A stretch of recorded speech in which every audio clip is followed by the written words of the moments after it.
하나님, 오늘도 귀한 은혜의 자리, 믿음의 자리, 예배의 자리로 불러주시니 감사합니다. 이 시간 저에게 은혜를 다하여 주시고 저희가 간구하는 모든 간구에 귀 기울여 응답하여 주시옵소서. 감사드리며 거룩하신 예수님 이름으로 기도드립니다. 아멘. 찬송가 352장입니다. 352장, 통일 찬송가는 390장입니다.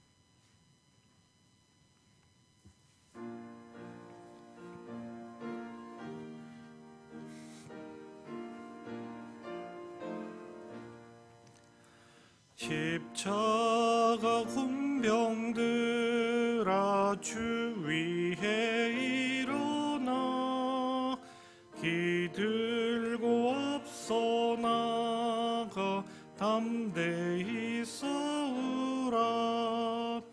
주께서 승전하고 영광을 얻도록 그 군대 거느리사 이기게 하시네. 십자가 군병들아, 주 위에 일어나 그 나팔 소리 듣고 곧 나가 싸우라. 수 없는 원수 앞에 주 따라갈 때에 주 예수 힘을 주사 강하게 하시네. 십자가 군병들아, 주 위에 일어나 내 힘이 부족하니 주 권능 믿으라. 복음의 갑주 입고 늘 기도하면서 너 맡은 자리에서 충성을 다하라. 십자가 군병들아, 주 위에 일어나 이날에 접전하고 곧게가 부르라. 순전을 무사른 영생을 얻으며 영광의 주와 함께 왕노릇하리라.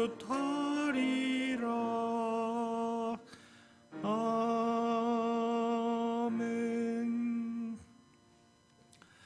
사무엘하 21장 15절로부터 22절까지 말씀입니다.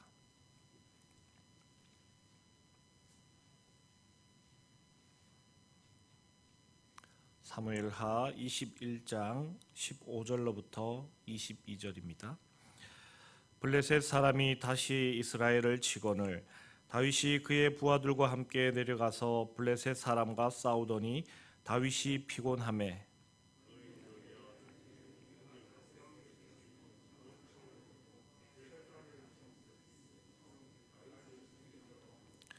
스루야의 아들 아비새가 다윗을 도와 그 블레셋 사람을 쳐 죽이니 그때 다윗의 추종자들이 그에게 맹세하여 이르되 왕은 다시 우리와 함께 전장에 나가지 마옵소서. 이스라엘의 등불이 꺼지지 말게 하옵소서 하니라.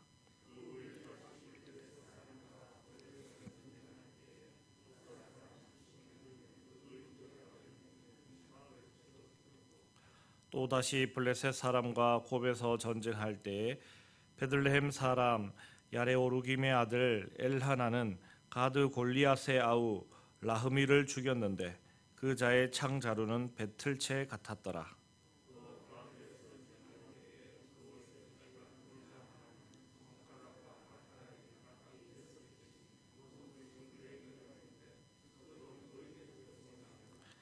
그가 이스라엘 사람을 능욕함으로 다윗의 형 삼마의 아들 요나단이 그를 죽이니라. 이 네 사람 가드의 고인족의 소생이 다윗의 손에 그의 부하들의 손에 다 넘어졌더라. 아멘. 우리가 한참 전에 살펴보았던 사무엘하 8장 1절 말씀을 보시면 다윗이 블레셋 사람을 쳐서 항복을 받았다라고 기록합니다. 그런데 오늘 말씀 21장 15절은 블레셋이 이스라엘을 친다라고 그렇게 기록하고 있습니다. 이미 다윗이 블레셋을 쳐서 항복을 받아내 그들을 정복했는데 그들이 다시 이스라엘을 친다는 것은 앞뒤가 맞지 않는 것 같습니다. 따라서 우리는 오늘 이야기가 8장 이전에 있었던 이야기를 21장에서 언급하고 있다는 것을 알 수 있습니다. 그렇다면 사무엘서의 저자는 왜 이런 식으로 지금 이야기를 나열하고 있는 것일까요? 우리는 지금까지 계속해서 사무엘하 말씀을 살펴보며 11장부터 시작되는 이 밧세바와의 관계에서 죄를 저지른 다윗을 시작으로 그 죄에 대한 심판이 계속해서 이어지고 그로 인해 고난당하고 고통스러워하고 아파하는 다윗의 모습을 계속해서 봐왔습니다. 그래서 우리는 다윗이라는 한 인물이 그저 연약하고 볼품없고 처량한 인물처럼 그렇게 우리에게 인식되어진 것도 사실입니다. 그러나 실제 다윗은 그러한 평가만으로 인식되어서는 안 될 그러한 인물입니다. 그래서 오늘 본문은 다윗은 결코 그런 하등한 평가만을 받을 사람이 아니다 하는 것을 우리에게 보여주고자 합니다. 오늘 말씀에는 이스라엘이 블레셋과의 싸움에서 이 4명의 거인을 죽인 것에 관한 이야기입니다. 이것은 참으로 대단한 이야기가 아닐 수 없습니다.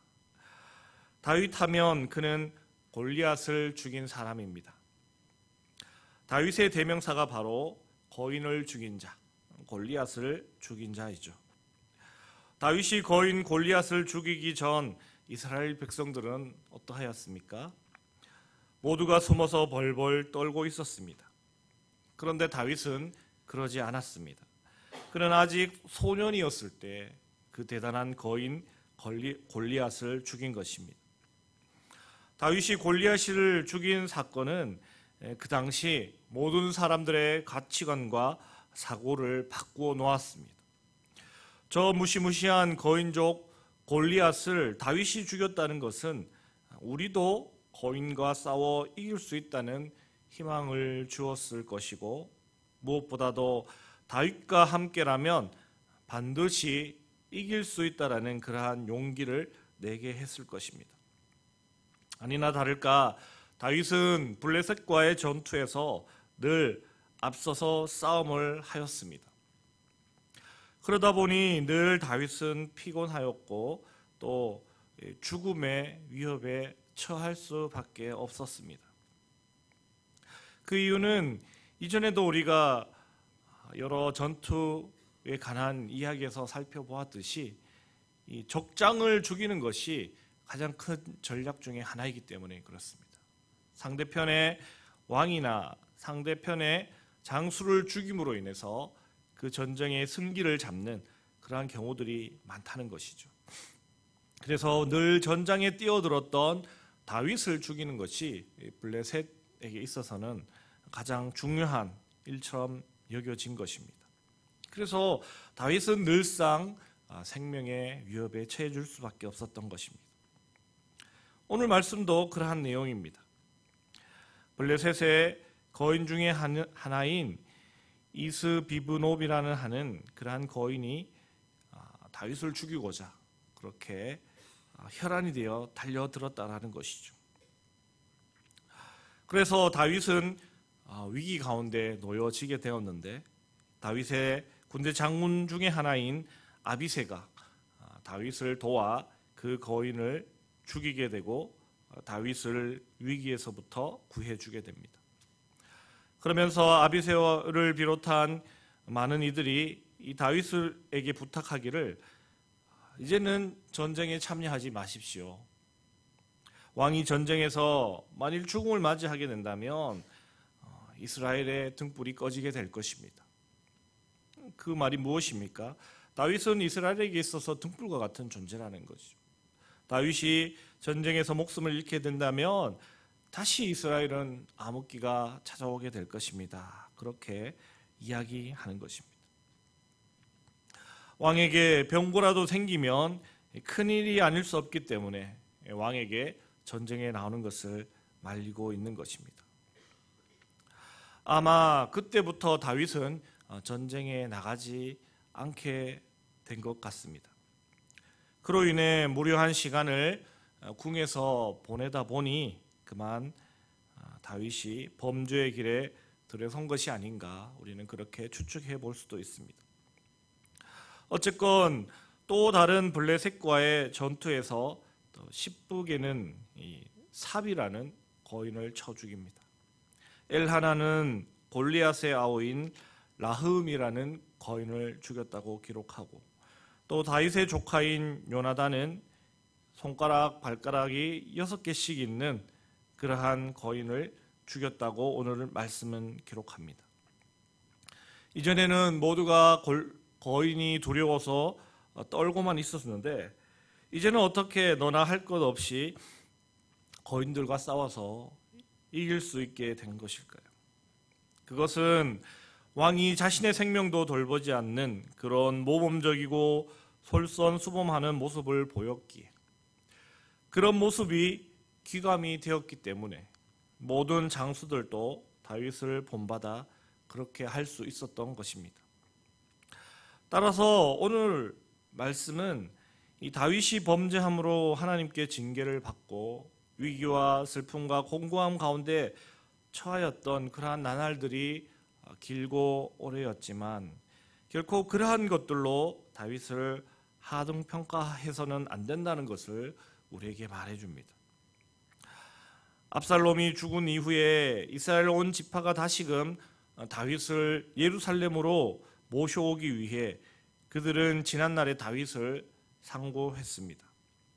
사무엘하 19장 9절에 의하면 다윗이 그들을 원수의 손에서 구하고 블레셋의 손에서 구원해 주었다라고 그렇게 추억하며 다시 다윗을 모셔오기로 계획합니다.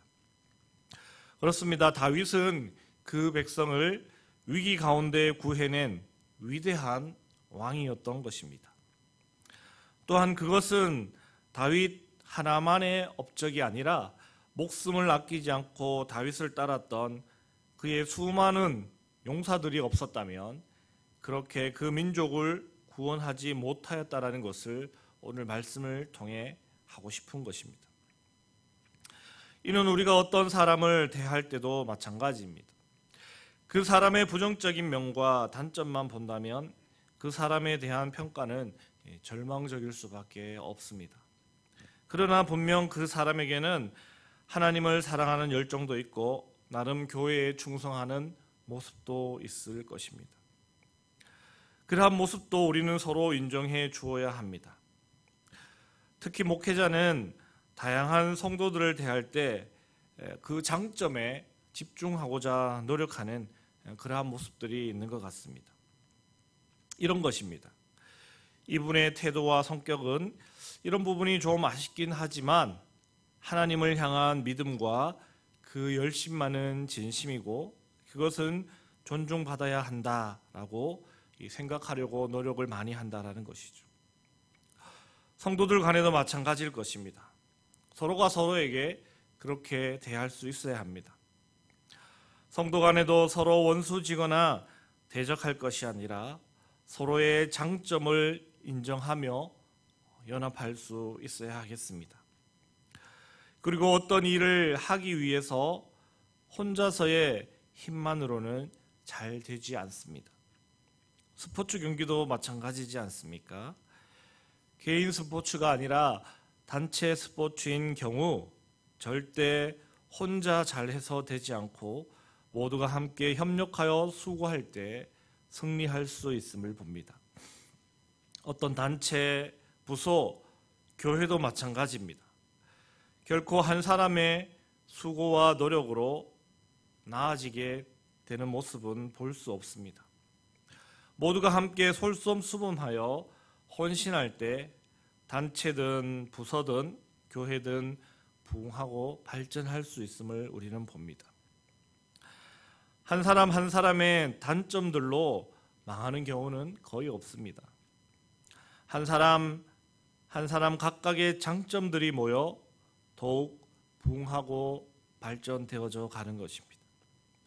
따라서 오늘 이 자리에 함께 하신 모든 성도님들께서는 서로의 장점을 보기 위해 노력하시고 더불어 더욱 협력함으로 더 나은 가정과 지역사회 또한 예천교회를 만들어 가시는 그러한 귀하고 복된 분들이 다 되시길 주님의 이름으로 축복합니다.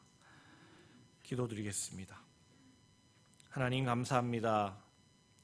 다윗이 범죄함으로 말미암아 어려움과 공고함 가운데 처해져 있던 긴 내용의 말씀들을 접하며 우리가 다윗을 너무나도 처량하게 생각했던 것을 봅니다. 그러나 오늘 말씀은 다윗이 결코 그런 인물만은 아니라는 것을 다시금 우리로 하여금 깨닫게 합니다. 다윗은 두려워하지 않고 위기 가운데 그 민족을 구한 영웅이며 또한 위대한 왕임을 우리가 다시금 확인하게 되었습니다.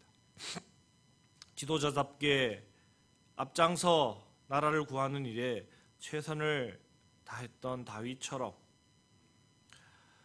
우리도 우리의 가정과 우리가 속한 단체와 교회를 위해 솔선수범하며 우리의 모든 힘과 열정을 바칠 수 있는 그러한 믿음의 사람들이 다 될 수 있도록 도와주시고 인도하여 주시옵소서. 또한 사람에게는 그저 단점만 있고 연약한 것만 있는 것이 아니라 그 이면에 강함도 있고 또 믿을 만한 구석도 있고 또 존중받을 만한 그러한 믿음과 열심들도 있음을 오늘 말씀을 통해 깨닫습니다. 우리가 서로를 바라볼 때 그 사람의 단점과 모난 부분만을 부각시킬 것이 아니라 그 사람의 장점과 좋은 모습을 기억하며 존중해 줄 수 있는, 그리하여 서로 협력하여 하나님의 귀한 일들을 잘 감당하며 교회가 교회되게 하고 더욱더 하나님 나라를 확증해 가는 일에 협력할 수 있도록 도와주시고 인도하여 주시옵소서. 그리하여 오늘 하루의 삶이 살맛나는 삶이 되고 또 하나님을 기쁘시게 해드리는 귀하고 복된 삶이 다 될 수 있도록 도와주시고 인도하여 주시옵소서. 감사드리며 거룩하신 예수님 이름으로 기도드립니다. 아멘. 하늘에 계신 우리 아버지, 아버지의 이름을 거룩하게 하시며 아버지의 나라가 오게 하시며 아버지의 뜻이 하늘에서와 같이 땅에서도 이루어지게 하소서. 오늘 우리에게 일용할 양식을 주시고 우리가 우리에게 잘못한 사람을 용서하여 준 것 같이 우리 죄를 용서하여 주시고 우리를 시험에 빠지지 않게 하시고 악에서 구하소서. 나라와 권능과 영광이 영원히 아버지의 것입니다. 아멘.